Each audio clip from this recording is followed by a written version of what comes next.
Après avoir parlé de la règle de vie qui fait partie des moyens de notre perfection, voyons aujourd'hui un autre moyen qui est la lecture spirituelle.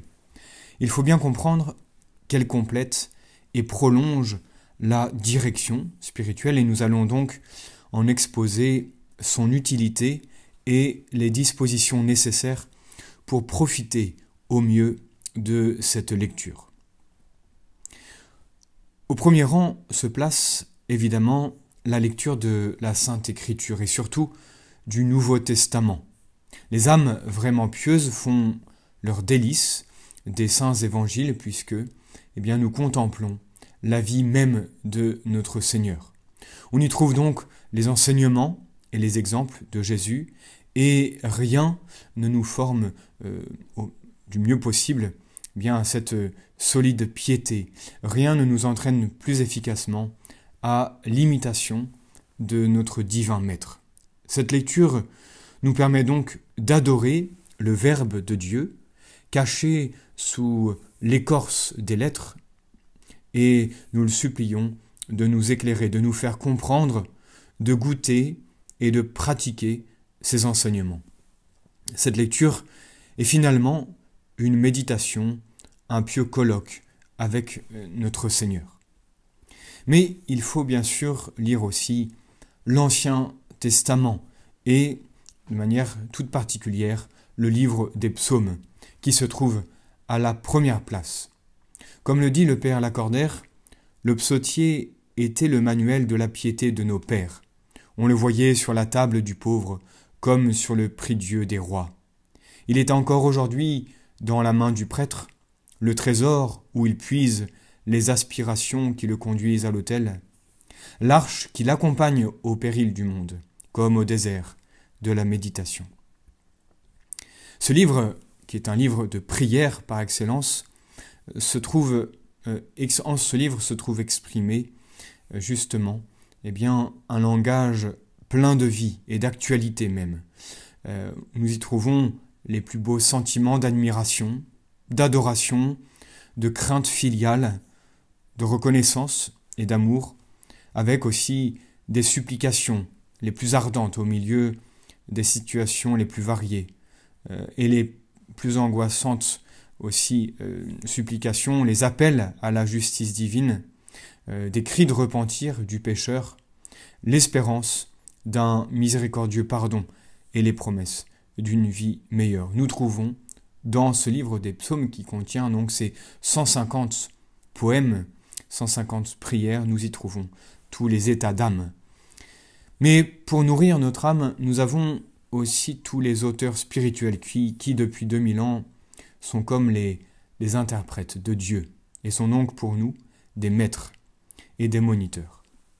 Oui, tout d'abord, des maîtres qui, possédant la science des saints et l'ayant pratiquée, nous font comprendre et nous font goûter les principes et les règles de la perfection. Ils fortifient nos convictions sur l'obligation de tendre à la sainteté. De plus, ils nous en indiquent les moyens qu'ils ont eux-mêmes expérimentés. Ils sont sans cesse à notre disposition et en cela nous pouvons dire que les livres sont nos meilleurs amis. Ils sont toujours présents, il n'y a qu'à ouvrir la page. Il nous faut donc les bien choisir pour qu'ils puissent répondre aux besoins du moment, aux besoins justement des circonstances. Ces auteurs spirituels sont aussi des moniteurs très bienveillants qui nous relèvent de nos défauts avec beaucoup de discrétion et de douceur. Ils nous montrent l'idéal à poursuivre et nous invitent à nous étudier nous-mêmes à l'aide de ce miroir spirituel qu'est la lecture pour constater loyalement nos qualités et nos défauts. Constater aussi les étapes déjà parcourues et celles que nous avons à franchir pour nous rapprocher de la perfection. Il ne faut donc pas s'étonner que la lecture des livres spirituels, y compris les vies de saints bien sûr, il ne faut pas s'étonner que tout cela ait produit des conversions, comme celle par exemple du grand saint Augustin ou de saint Ignace qui s'est converti par la lecture de ce chef-d'œuvre qu'est l'imitation du Christ. Cette lecture spirituelle aussi conduit au plus haut degré de perfection certaines âmes qui, sans cela, auraient vécu dans la médiocrité. Voyons maintenant les dispositions pour profiter de la lecture. Cette lecture est au fond destinée à entretenir notre esprit de prière. Et c'est une autre manière, en fait, de faire oraison, de s'entretenir avec Dieu, dont l'auteur spirituel est l'interprète. Rappelons-nous souvent que pour bien prier, il faut lire, il faut beaucoup lire, afin de donner de la matière à notre méditation. La première disposition pour cette lecture spirituelle est tout d'abord d'avoir un grand esprit de foi qui nous fait voir Dieu lui-même dans l'auteur et le prédicateur, qui nous livre non pas son enseignement, mais bien celui de Jésus-Christ. Il faudra donc faire attention de ne pas tomber dans la curiosité qui cherche plus à savoir du nouveau qu'à s'édifier. Nous devons aussi faire attention à la vanité qui veut connaître les choses spirituelles pour pouvoir en parler et se faire valoir. Il faut veiller à l'esprit critique qui, au lieu de profiter de ce qui est enseigné, le lit pour en critiquer le fond.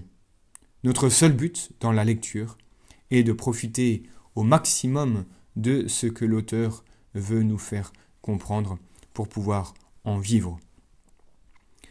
La deuxième disposition est le désir sincère de se sanctifier.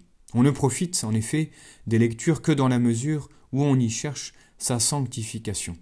Il faut donc avoir faim et soif de perfection et écouter ou lire avec cette attention active qui cherche avidement la parole de Dieu qui s'applique à soi-même et non aux autres. Il faut la ruminer pour la mieux digérer et ainsi la mettre en pratique. Voilà pourquoi il faut lire lentement, nous arrêtant à considérer, à ruminer, à peser et goûter les vérités qui nous touchent le plus, afin de les imprimer dans notre esprit et en tirer des actes et des affections. C'est alors que la lecture devient une oraison, comme on disait tout à l'heure. On se pénètre en effet peu à peu des pensées et des sentiments qu'on lit, ou alors qu'on entend. On désire les mettre en pratique et intérieurement, on en demande la grâce, justement. La troisième disposition, enfin, pour profiter de cette lecture, c'est justement l'effort sérieux pour commencer à mettre en pratique ce qu'on lit. C'est là ce que saint Paul a souvent recommandé à ses lecteurs en leur écrivant, c'est dans la lettre aux Romains au chapitre 2, en leur écrivant que ce ne sont pas ceux qui écoutent une loi qui sont justes, mais ceux qui la mettent en pratique. Il ne fait en fait que commenter la parole de notre Seigneur qui, dans la parabole de la semence, déclare que cela profite de la parole de Dieu qui, ayant entendu la parole avec un cœur bon et excellent, la garde et porte du fruit par la constance. Nous devons donc ressembler par exemple à saint Éphrem qui reproduisait en ses actes ce qu'il avait lu. En effet, la lumière ne nous est donnée dans la lecture que pour passer à l'action, c'est-à-dire tout d'abord cette action intérieure, qui est cette relation avec Dieu, mais aussi l'action extérieure, cette charité envers notre prochain. Et notre premier acte doit être donc un effort pour vivre conformément à l'enseignement reçu. Mettez la parole en pratique, nous exhorte saint Jacques dans son épître au chapitre 1. Sachons donc bien choisir nos lectures et surtout considérer ces lectures comme étant vraiment un moyen excellent pour notre sanctification. Celui qui lit ne perd jamais son temps, mais en fait prépare son éternité justement parce que par cette lecture qui entraîne la méditation, qui entraîne l'oraison et qui entraîne l'action, par cette lecture, eh bien, son union à Jésus grandit davantage et voilà ce qu'est vraiment le ciel commencé ici-bas. Donc, n'ayons pas peur d'ouvrir le livre d'ouvrir nos livres et de nous y plonger avec l'aide du Saint-Esprit.